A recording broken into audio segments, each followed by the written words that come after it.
Let us take a slow step back into the final years of the 18th century. The streets of Paris are damp with mist, and the sky seems always heavy with thought. It is a time of shifting power, of kings and citizens, of powdered wigs and whispered fears. The French Revolution has begun. But this story is not about loud battles or guillotines. No, tonight we drift gently through the quiet corridors of law. The forgotten rules, the strange little orders, the oddly detailed edicts that tried to keep a collapsing world from falling apart too quickly. The revolution did not arrive all at once. It crept in like a chill wind under a closed door. And with it came a growing belief that everything, from bread prices to titles, needed to be rewritten. It began with the simplest of changes. Titles were erased. No one was to be called Monsieur or Madame anymore. These old, polite greetings smelled too much of nobility. Instead, people were asked to use the word citizen. Citizen for a man, citizen for a woman. Even a baker or street sweeper was to be addressed with this new label. A way to remind everyone that in this new France all were equal. But equality was complicated. To prove that you were truly devoted to the revolution, you had to do more than speak the right words. You had to dress correctly. Laws were passed about clothing, velvet cloaks, silk stockings, embroidered waistcoats, and wigs powdered white were frowned upon. They were signs of the old world, of luxury and monarchy. Citizens were encouraged to wear simpler garments, darker colors, no frills, the clothing of workers and farmers. In some places, if you wore too fine a coat or too shiny a buckle, you might be reported by your neighbor. That buckle might be enough to make someone suspicious. You could be accused of not supporting the revolution with your heart. Even time itself had to be revolutionized. In the year 1793, France tried to change the calendar. The old months, with names like January and June, were tossed aside. They sounded too Roman, too religious, too royal. In their place came the French Republican calendar. There were now 12 months, each with 3 10-day weeks. No more Sundays, no more 7-day rhythm. Every 10th day was a day of rest. The months had poetic names like Brumaire and Thermidor, inspired by the mists and the heat. The year no longer began in January, but at the autumn equinox, a new beginning for a new world. But it confused many people. Peasants could not follow it. Merchants lost track of delivery days. Priests resisted it. Still, for over a decade, it was the official calendar of the French Republic. Even names themselves were changed. Revolutionary leaders encouraged people to rename their children. Out with Louis and Marie, in with names like Liberty, Equality, and Republic. Babies were given names like Constitution and Reason. One official report tells of a boy named Marat Revolution. Parents did this not only to show their loyalty, but also to protect their children from suspicion. A royal name could mark a family as enemies of the people and what of religion. The revolution was uneasy with the church. It saw priests as too close to kings. So the laws tried to push religion to the side. Churches were closed. Bells were melted into cannon. A strange moment came when a new religion was declared, the cult of reason. It had no saints. It worshipped truth, nature, and liberty. One church was renamed the Temple of Reason. Statues of philosophers replaced crosses. Priests were forced to sign loyalty oaths to the Republic. Those who refused were punished. Some priests went into hiding. Some wore disguises and held secret masses in barns or forests. But perhaps one of the quietest rules was the law of suspicion. Passed in 1793, it was called the Law of Suspects. It allowed the arrest of anyone thought to be an enemy of the revolution. There did not need to be proof, only a rumor, only a feeling. Did someone complain about bread prices? Did someone speak kindly about the Queen? Did someone avoid attending revolutionary festivals? That was enough. You could be taken from your home and questioned for days. And yet, some obeyed these rules with a calm sense of duty. They posted lists of suspects on public walls. They monitored their neighbors for signs of treason. They filed anonymous letters to the authorities. It became a quiet fear that hummed in every street. In schools, new rules were written. Children were taught revolutionary songs. They learned about the rights of man. Paintings of the king were taken down. Students were told not to pray, but to reflect. A teacher might lose their job if they were too fond of old ways. Even playground games were watched. Children who played royal games or sang songs from before the revolution were reported. It was a time when even innocence could become a signal. Markets had their own strange laws. Hoarding was a crime. If a baker held back flour to raise prices, they could be arrested. Meat sellers were inspected daily. A butcher, once found guilty of selling underweight portions, was paraded through the streets as punishment. Shaming became a tool of law. Posters listed names of merchants who cheated. Citizens were encouraged to buy only from revolutionary vendors. Those who smiled too much or joked about the new laws were seen as dangerous. Even laughter could be suspicious if it seemed to mock the revolution. Every corner of life seemed touched by the slow brush of law. Even cemeteries. The revolution ordered that burials should be simple. No crosses, no family tombs. Graves were marked only with the name of the citizen and the date. Funeral processions were to be quiet. No black clothing. Mourning was discouraged. It was said that the Republic looked forward, not back. These were the rules of a time both hopeful and afraid. A time when the old world had ended, but the new world had not yet taken full shape. The laws were meant to guide people, to protect the revolution. But they also pressed on daily life like a constant weight. A quiet set of instructions that tried to make every word, every meal, every gesture into something pure. In the next part, we will step deeper into these strange days.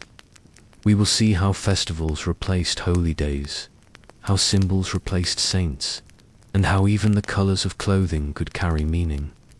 But for now, close your eyes. The world is still, the candles are low, and the rules of the French Revolution continue to whisper in the background of history.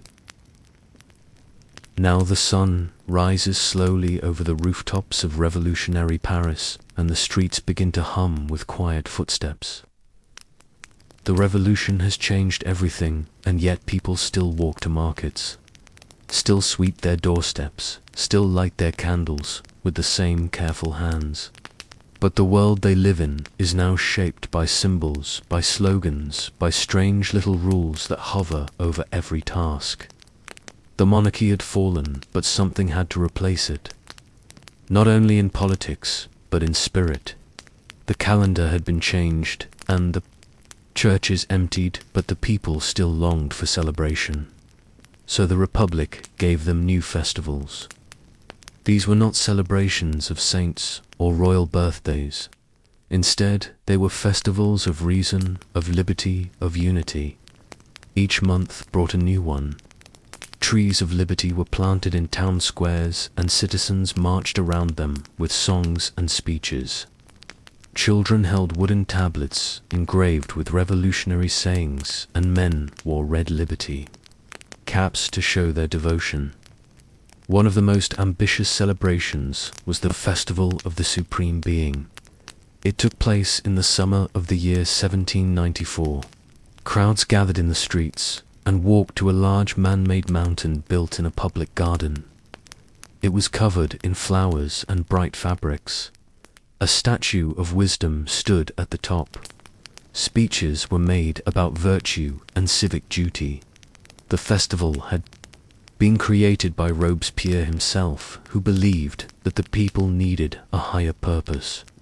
Not the old God of the church, but a new sense of sacred republican values. It was strange and grand and also uneasy. Some people smiled politely. Others felt a quiet fear growing behind the music. Even theatre was transformed. Plays that praised the monarchy were banned. Old dramas with noble characters were rewritten or tossed aside. New plays were written to teach revolutionary morals. The heroes were workers or soldiers, not kings or princes. Audiences clapped for characters who spoke about justice and equality. But the rules went beyond the script. Actors had to take loyalty oaths. Theatres had to fly the tricolour flag. Plays were inspected by officials who sat in the audience with notebooks. If a scene was too romantic or too nostalgic for the past, it might be cut. Language itself was watched carefully. Street names were changed. Rue Saint Honor became Rue Honor. Anything with saint in the name was replaced with a neutral word. Churches were renamed temples of reason or simply closed. Even personal letters were read for signs of dangerous words. A phrase like "Long live the king" could lead to arrest. People began to speak in carefully chosen phrases. They avoided jokes. They whispered at home. They nodded instead of speaking too much. Silence became a kind of safety. The revolution was especially suspicious of symbols. The fleur-de-lis once seen on every royal building was scratched away. Coins were melted and remade. Paintings were destroyed if they showed crowns or thrones. Even playing cards were redesigned. The kings and queens were replaced with images of liberty and fraternity. The old card games were still played, but the pictures no longer resembled the world that had been lost. And then there were rules about color. Not just in clothes, but in ribbons, in posters, in fabric on windows. The tricolor was sacred. Blue, white, and red. To fly any other flag was to invite suspicion. Even wearing a blue sash without the other colors could be questioned. At weddings, people wore red, white, and blue sashes. At funerals, those colors draped the coffin. The colors became a second skin, a quiet costume worn by everyone to show their place. Food was not spared from regulation. Bakers were told to make loaves of equal weight and quality. No fancy pastries. No decorative breads shaped like crowns or animals. A loaf was to be bread for all citizens, simple and round. Meat was rationed. In some places, and laws prohibited overcharging for eggs or flour. Wine was to be sold at fair prices. Some taverns were ordered to display revolutionary slogans above their doorways. Eat like a citizen, they said. Drink for the Republic. Marriage laws were revised as well. Civil marriage was introduced. Couples no longer had to marry in a church. They went instead to the local municipal office. There they were, read the rights and duties of citizens, and declared married before the Republic. Divorces were made easier. A woman could file for divorce if her husband was violent or if they no longer got along. These rules were brief sparks of equality. But like much of the revolution, they would not last long. Still, for a short while, even love was governed by revolutionary law. Names of cities were changed. The town of Versailles became Berceau des Libertés, the cradle of liberty. Lyon was renamed Commune Affranchie, meaning freed commune. These names rarely stuck. People continued using the old ones quietly. But on maps and documents, the new names glowed like signals from a different world. In some villages, the town bells were taken down because they reminded people of church. In others, they were renamed. One bell was called the Voice of Liberty and was only rung during official festivals. Children were told to draw the Republic in school. They sketched women in robes holding flags. They painted fields of wheat with red skies. Teachers told them to imagine a world where no one was above the rest. A world with no kings, only people. But perhaps the strangest part of all was how ordinary life kept going. People still bought onions and swept chimneys and fed chickens. They walked on cobbled streets past buildings that now bore different names. They folded letters using envelopes stamped with the new calendar. They wore wooden shoes and ate lentils and nodded to neighbors carefully. They raised children who asked questions about the old world and the new one. They watched and waited, and the laws kept coming. Small laws, specific rules. Edicts written on thin paper and read aloud in town halls. Laws about weights and measures. Laws about the use of candles during festivals. Laws about how to properly salute a revolutionary officer. Laws about whether the portraits in your home were acceptable.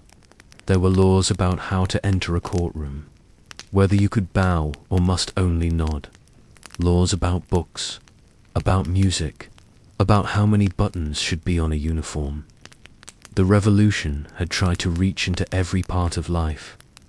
It hoped to shape a citizen who lived in complete harmony with the ideals of liberty, equality, and fraternity.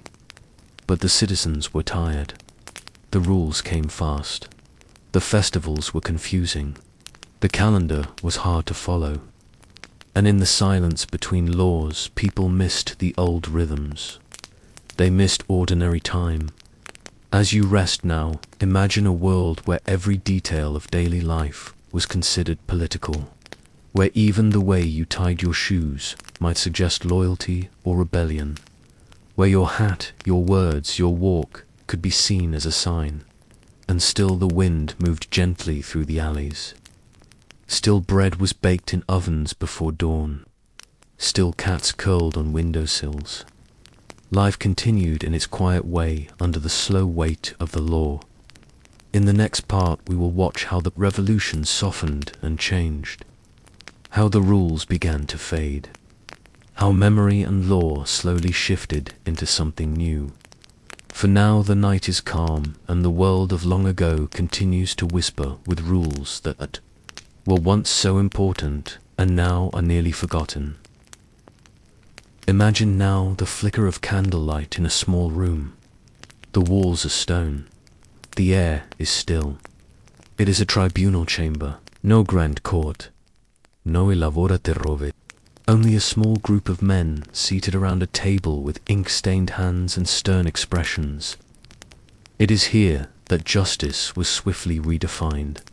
In revolutionary France, a new kind of justice emerged.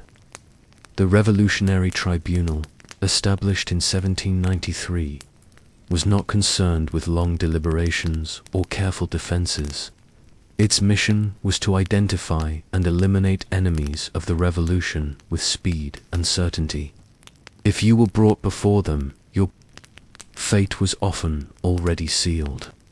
The accused might speak, but the outcome was rarely changed. If you had been reported, even anonymously, that could be enough.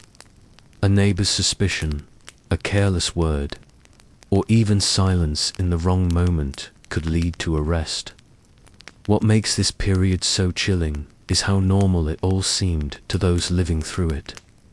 Citizens still went to markets, children still played in the streets, but in every public square stood the looming symbol of revolutionary justice of guillotine. This device, so clinical in its construction, became an everyday presence. People passed it on their way to work.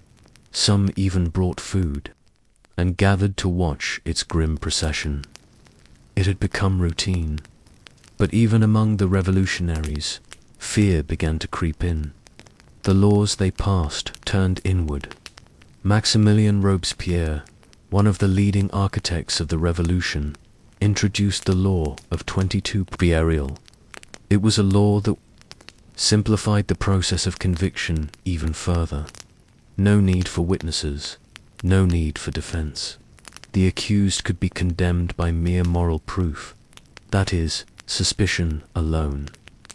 Once meant to protect the people, these laws now devoured them. Many who had once cheered the revolution now whispered in fear. The very men who had called for liberty and justice found themselves imprisoned, accused of lacking revolutionary virtue. There was no clear path to safety.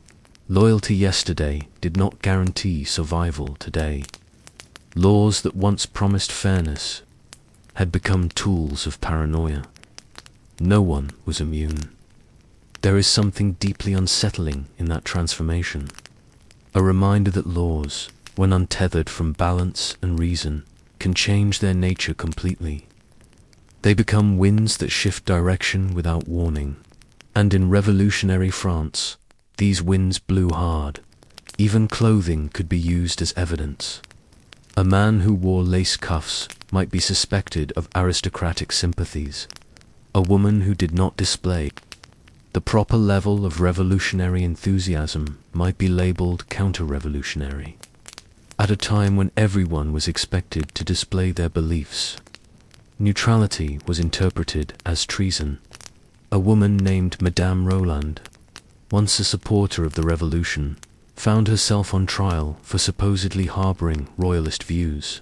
Her writings had been passionate, her efforts tireless, but when the tide turned, her eloquence became her downfall. Before her execution, she famously said, "O liberty, what crimes are committed in thy name?" Her words floated above the crowd as the blade fell. Her only true crime was expressing the wrong thoughts at the wrong time in the countryside. Laws were passed restricting travel. A citizen needed permission to leave their commune. To move from one village to another required paperwork, authorization, and a good reason. The revolution, once about movement and change, now demanded stillness and control. Freedom was redefined as obedience. The prisons overflowed. Families were separated. Children grew up learning to fear silence. A knock at the door could mean a neighbor's arrest or their own. People avoided eye contact, kept conversations short, and trusted no one. Even speaking of the past was dangerous.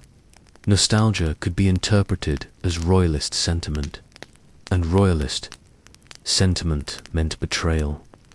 Despite the grimness, daily life continued. Bread was baked, clothes mended, streets swept. But always beneath the surface, the laws watched. A forgotten paper, a missing certificate, or a rumor could unravel everything. Bureaucracy became a weapon. The simplest mistake was no longer a nuisance, it was a threat to your freedom. And through it all, the laws kept shifting. New decrees were issued weekly, sometimes daily. Posters went up announcing changes to behavior, speech, appearance. One day the red cap of liberty was required. The next, it was suspicious.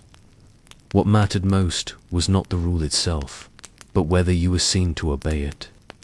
The laws became a performance. Citizens played their roles, not for personal belief, but for survival.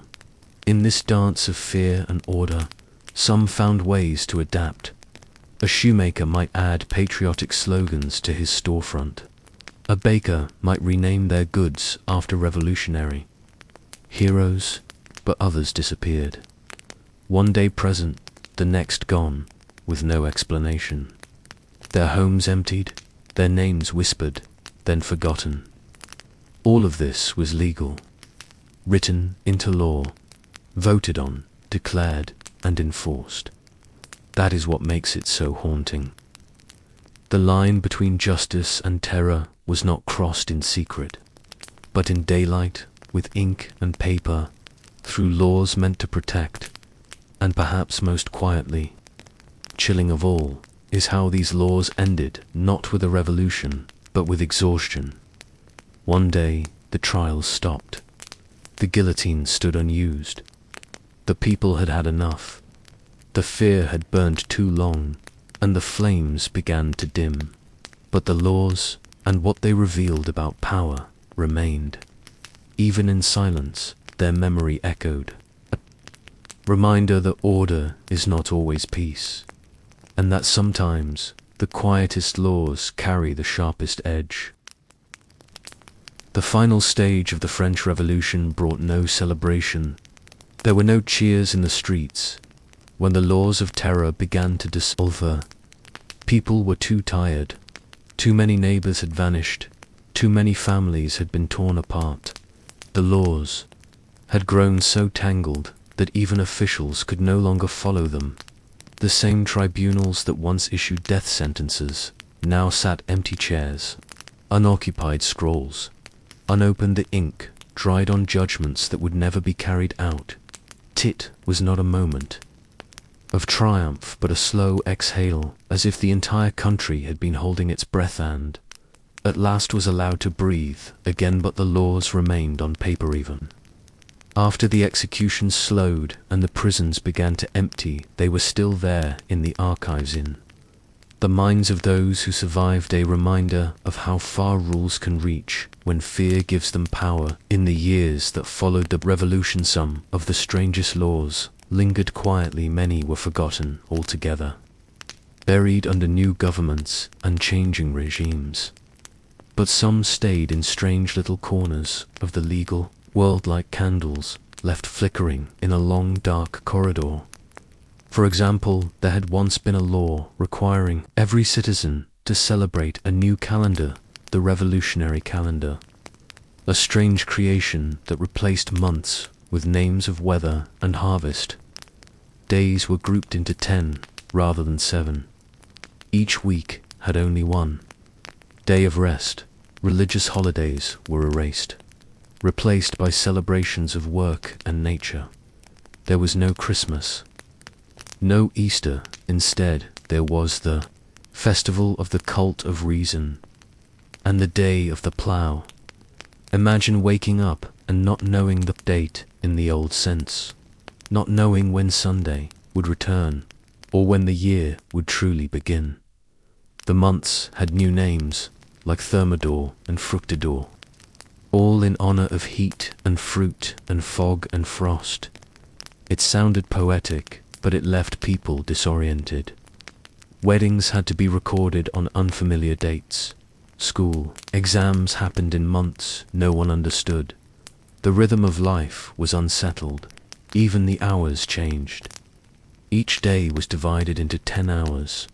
Each hour had 100 minutes, and each minute had 100 seconds. Clocks were redesigned, but time itself felt foreign. The law had declared a new order for the day, but the sun still rose and fell the same way, and people could not forget what the old hours meant. In time, the revolutionary calendar faded, like a costume that had been worn too long. It was officially abandoned. After 12 years, but its ghost remained, a quiet proof of how even time can be rewritten by law. There were other rules too, on what you could name your child. Under the revolution, certain names were banned.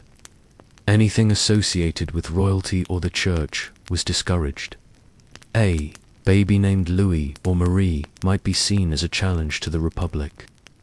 Instead, names from ancient Rome were encouraged.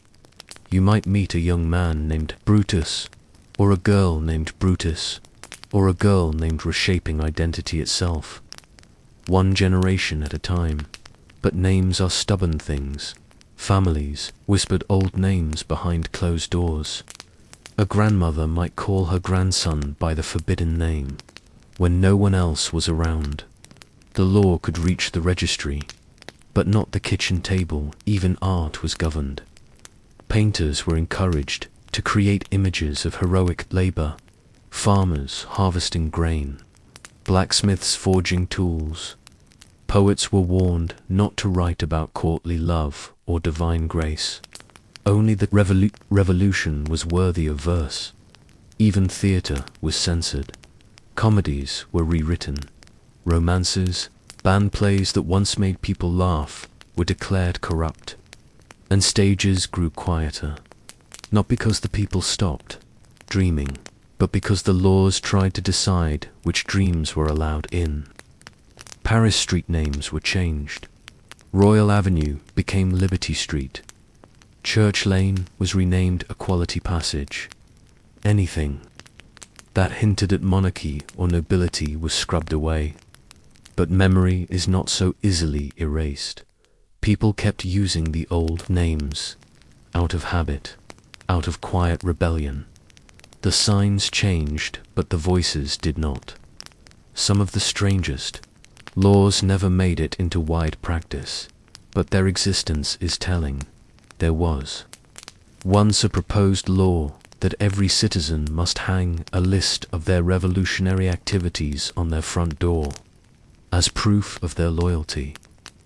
Imagine that. Your door not as a place of welcome, but as a ledger of your beliefs. A daily confession to anyone who'd passed. The law was never fully enforced, but it was written, and that was enough to keep some people awake at night. The French Revolution did many things. It broke old systems. It gave birth to modern democracy. It inspired uprisings around the world. But it also gave us a deep lesson in the fragility of order, in how easily law can shift from shield to sword, and in how the strangest rules often emerge, not from chaos, but from the desire to control it. The revolution ended, not with a single law, but with a silence.